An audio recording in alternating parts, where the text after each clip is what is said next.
let me just point out something for you with simultaneous equations. When given simultaneous equations, you can rearrange this equation here so that y is a subject. So, for example, take away 3x from both sides. You will have 2y equals 27 minus 3x, and then divide both sides by 2. So you will have this here. Over 2, and then you can break it up. So it's like this: 27 over 2, take away 3 over 2x. Okay, so now this here is your straight line. Okay, this is your straight line. Remember, straight line is y equals mx plus c. You see, this here is your intercept. This here is your gradient. Bear with me for the time being, okay? I'm going to do the same with this equation here. So now I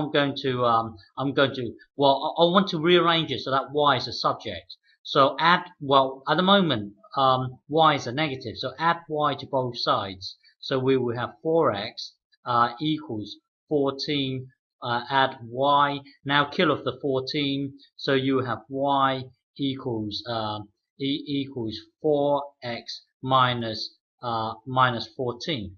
Okay, so really this is your y equals 4x minus 14. Now remember, a straight line is y equals mx plus c. This here is your gradient, and this here is your intercept.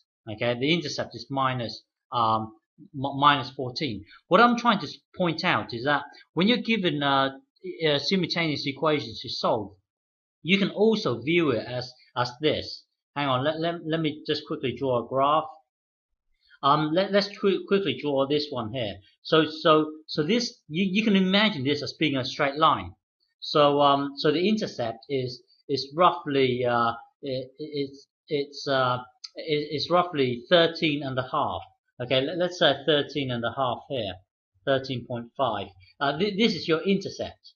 I know that this is a straight line because a straight line is always in the form of mx plus c.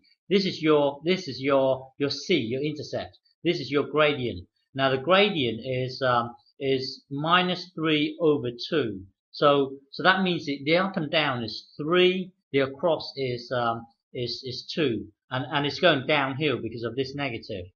You should be able to do this from the graph section. So if you don't understand it, then look back in that topic. Okay, so let me just quickly draw this line here. So this line here is it has an intercept of 13.5, gradient of negative 3 over 2. So I'm going to guess it to be something like this.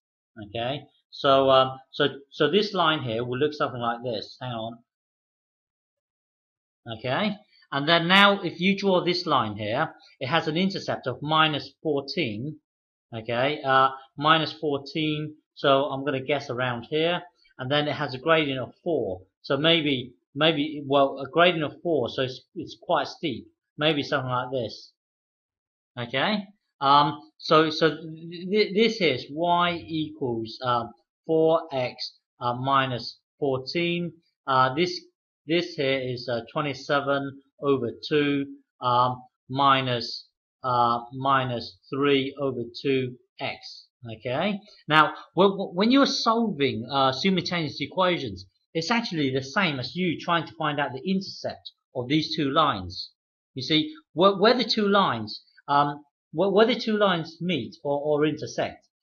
You see this x here. When you work out your x, when given simultaneous equations like these here, when you work out your x, at that x there, the two lines are the same. That means you're going to satisfy both equations here, and also the y here. The y here, when you work out your y, is actually the point at which the two lines cross. So when you're given simultaneous equations, you can also visualize it as two lines crossing. So what you could do is rearrange it so that y is the subject here, and then rearrange it so that y is the subject here. And another way of solving these simultaneous equations is to view it as when at the point at which the two cross, the two y's will be the same. So you can make this to be the same as this, and then work out x. So hang on. So you could do this. 27 over. Well, I'm just going to take this down here. 27 over 2 minus 3 over 2. So 27 over 2 minus 3 over 2. Well, I'm just going to get x and times it to the top, and then I, because you see, when you're trying to solve simultaneous equations, it's really the same as you finding out the point of intersection of these two lines. So at the point of intersection, you could say that this bit here equals this bit here, and then try and solve x. Okay, so you could do this here, 4x minus 14, and notice that all these are numbers here. They're all numbers apart from the x here. So you can always rearrange this to make to make x a subject. So you could do this: x equals blah blah blah. Okay. I'm gonna do it anyway. So let's times everything by. At the moment, you've got this block minus this block. Well, blah blah blah. You've got these 4 blocks here.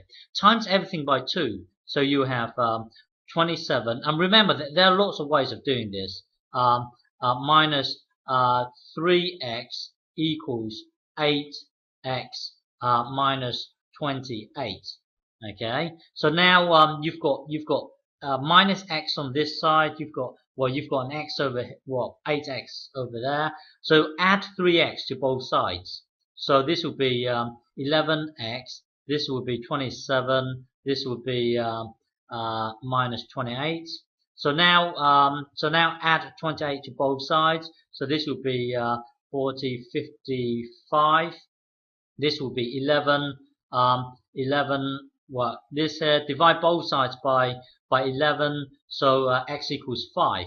You see, so this here is x equals 5, and then you can do you can do the same for y. You could. Well, what I'm trying to say is that when you're given simultaneous equations, you could also visualize it as 2 graphs crossing each other.